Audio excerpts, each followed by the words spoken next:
those absolute scumbags. And I'm not actually in this case just talking about Prince Harry in the midst of his mental breakdown in Portugal, but also the people who are feeding these lies, who are taking these too seriously, who are causing damage to the British royal family as a result. Honestly, it was so obvious that Prince Harry was using this trip to the United Kingdom as another bargaining tool, as another attempt to bounce his father, as emotional blackmail. And some people were sucked in. And that's what's super frustrating about it.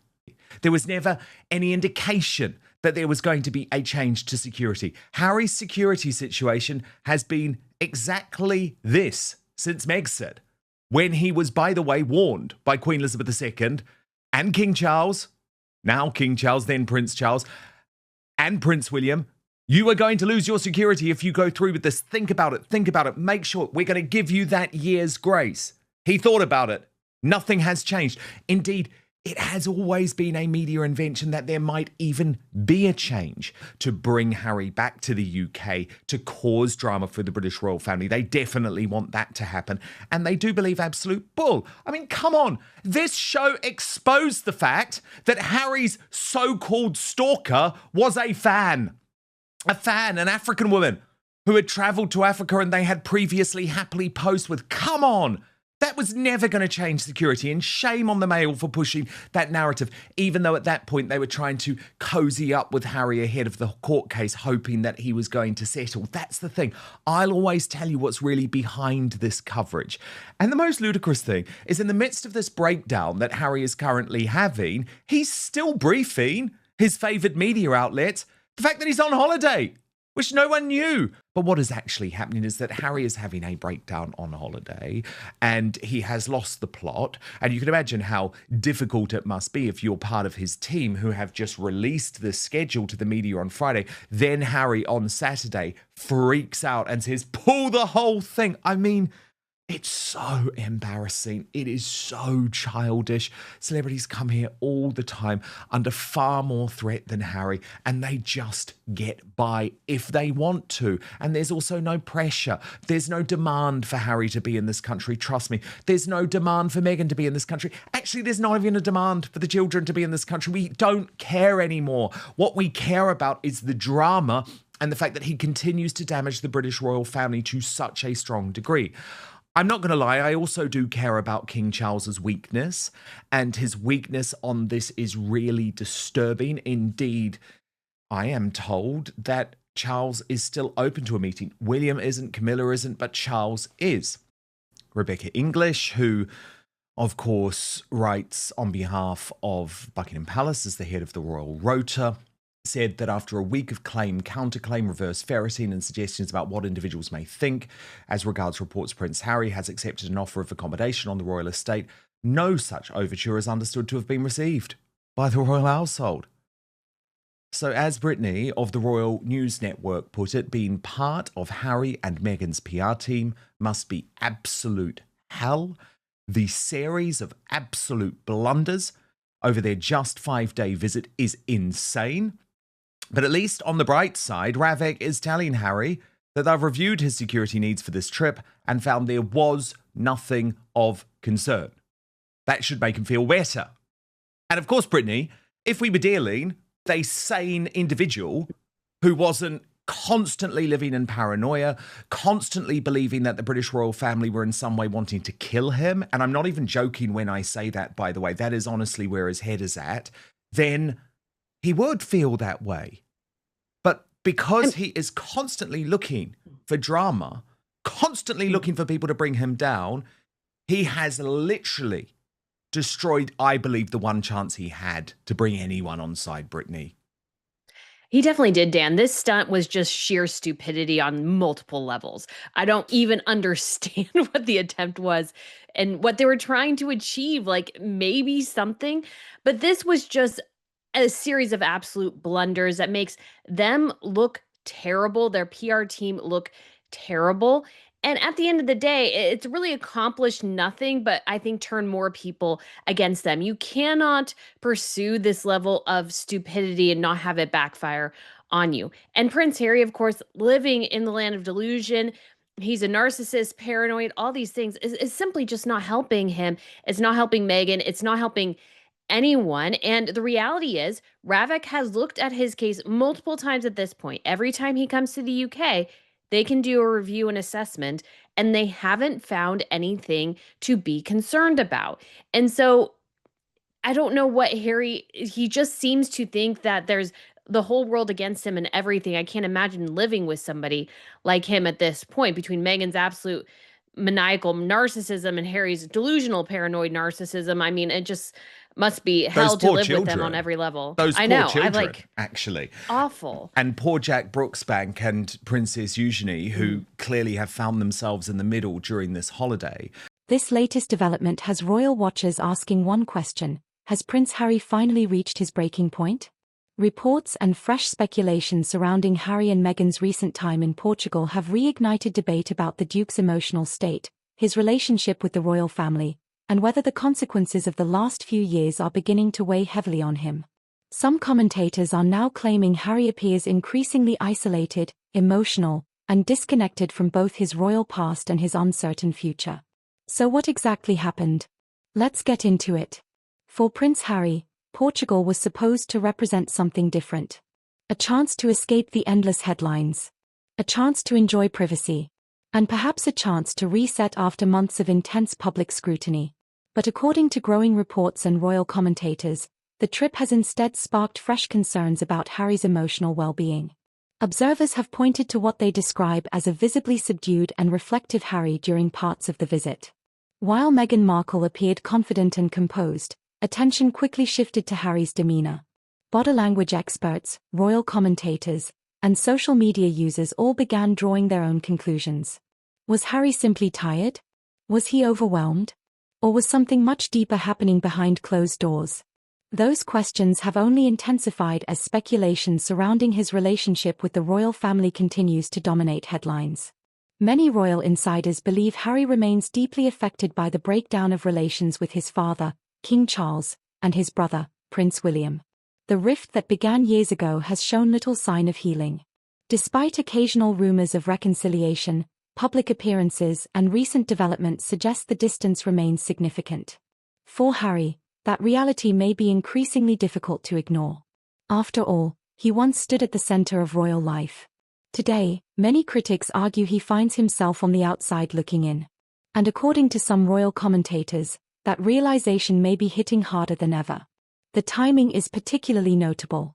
The monarchy itself continues to evolve. Prince William's role continues to expand. King Charles remains focused on the future of the institution. Meanwhile, Harry remains thousands of miles away in California. For supporters, Harry chose freedom and independence. For critics, he traded certainty for instability. Either way, the contrast between his former life and his current reality has become impossible to ignore.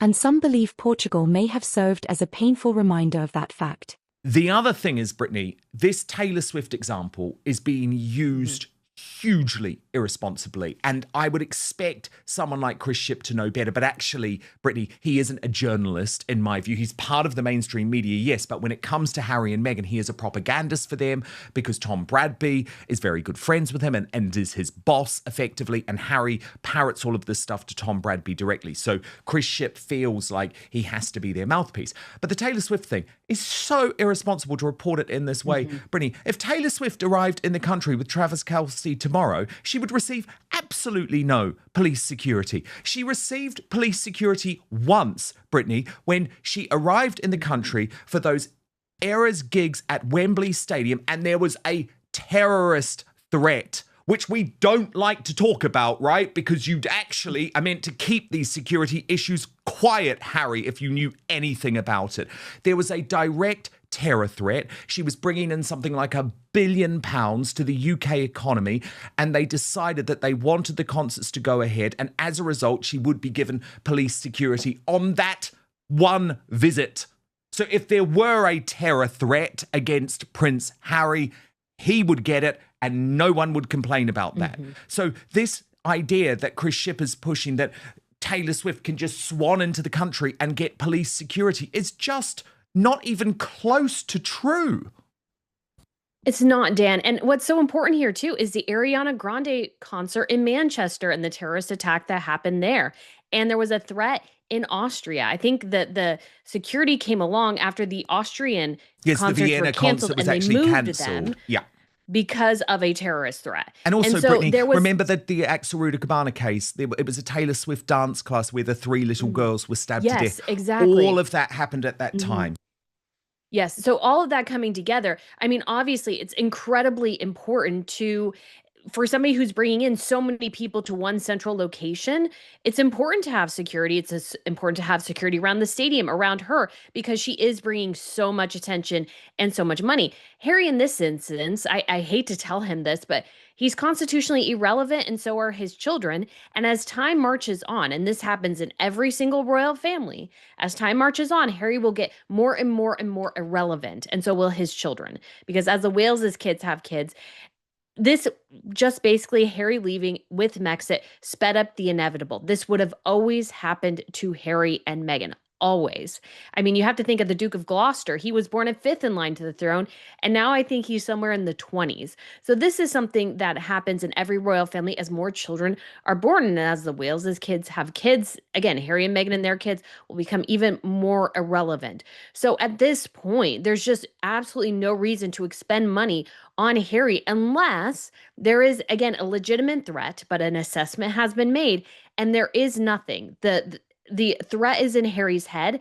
And I hate to say it as well, this is just my opinion, but I think his own security team fuels his delusions because he'll pay them more to keep them around because they've told him there's a threat. And so you have all these things working together, again, in my opinion, that I think fuel an absolute paranoia, delusions, and it's only damaging Harry, making him look worse and making his father look worse as well. Yeah, and I mean, the US and the UK are very different, Brittany, because, of course, we don't have the same proliferation of guns in this country. So that is one of the reasons why private security in this country can't carry guns. There are just different laws around guns.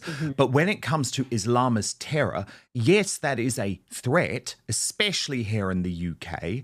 But that's why he would get it if there was any specific threat. I also point out, Brittany, the reason that Harry is such a target is because of what he chose to write in Spare, which was after he left the British royal family, boasting about how many of the members of the Taliban he had personally killed. So for Harry to make this claim, Brittany, that the threat to him, the Islamist threat to him, is simply because of his birthright, as a member of the British royal family, is actually untrue. The Islamist threat to him became far, far worse after he published Spare, which I note he did not as a member of the British royal family, not as someone who was living in the United Kingdom, well, certainly not as a working member of the British royal family. You know what I'm saying? And this is the other problem, I think, with what Harry's doing. He is forcing all of these conversations, which are incredibly sensitive for very obvious reasons, into the public spotlight. And it's going to go down terribly.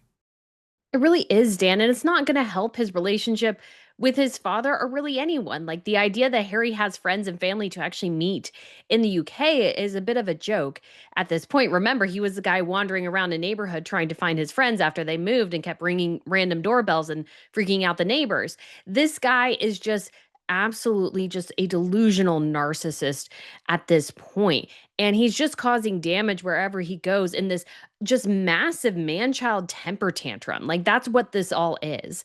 And he is risking other people's safety. Like this is the whole thing with Harry and Meghan as well, with Netflix and everything and the things they revealed there. They're risking everyone in this selfish pursuit of themselves with an objective that's just not possible.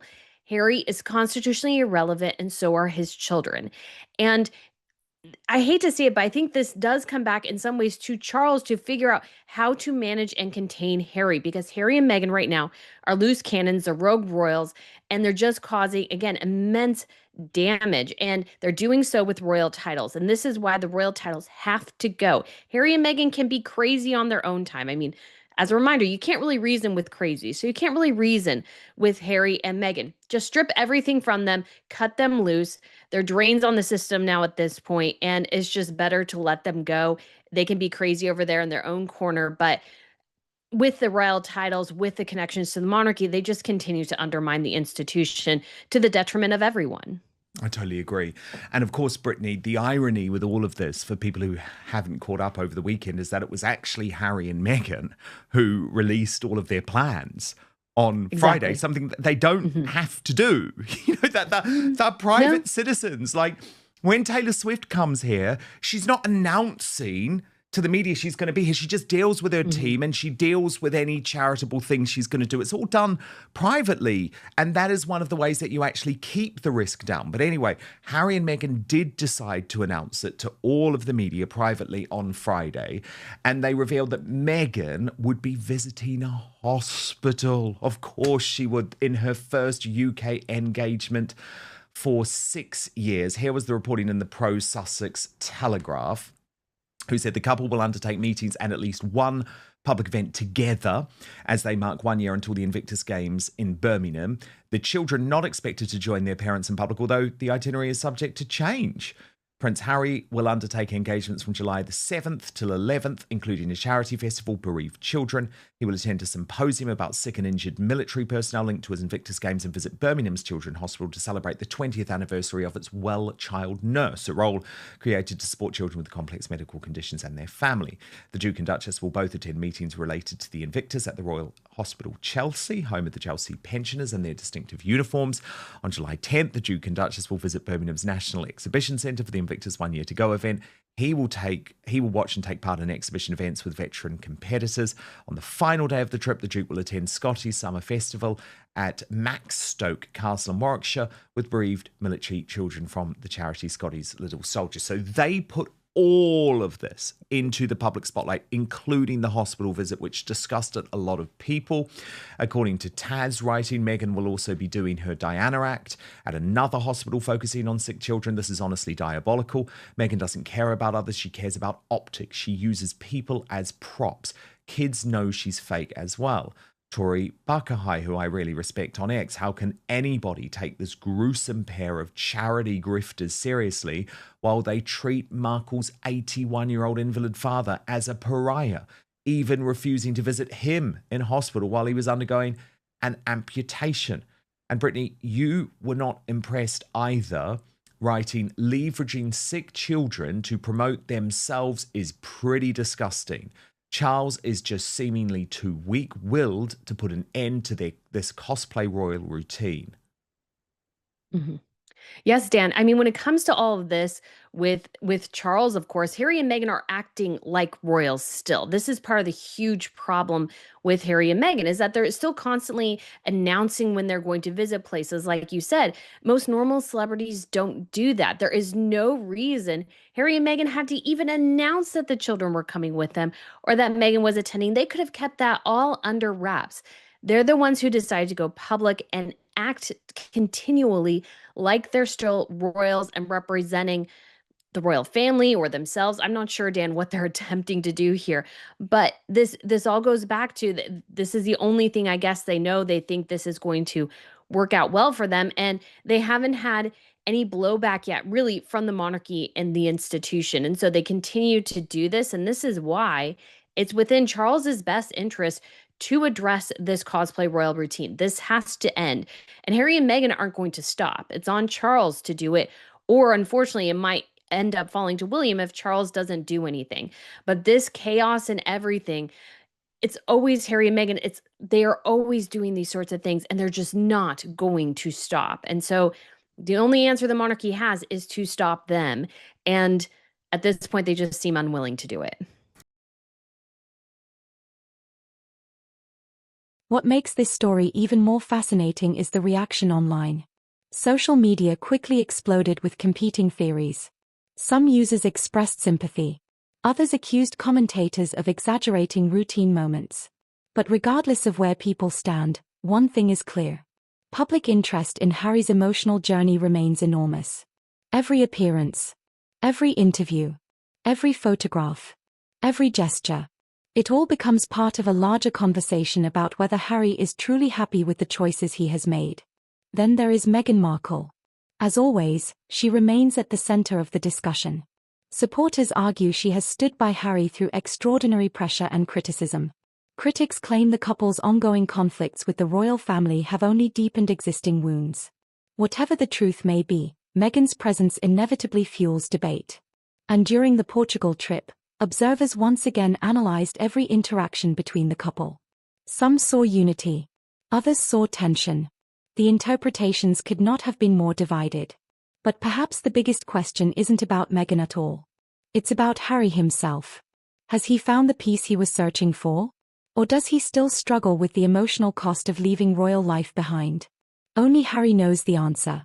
Yet the speculation continues because the stakes remain so high. This isn't just a story about royalty. It's a story about identity, about family, about loss, and about the challenge of moving forward while still carrying the weight of the past. For now, the Portugal trip has raised more questions than answers.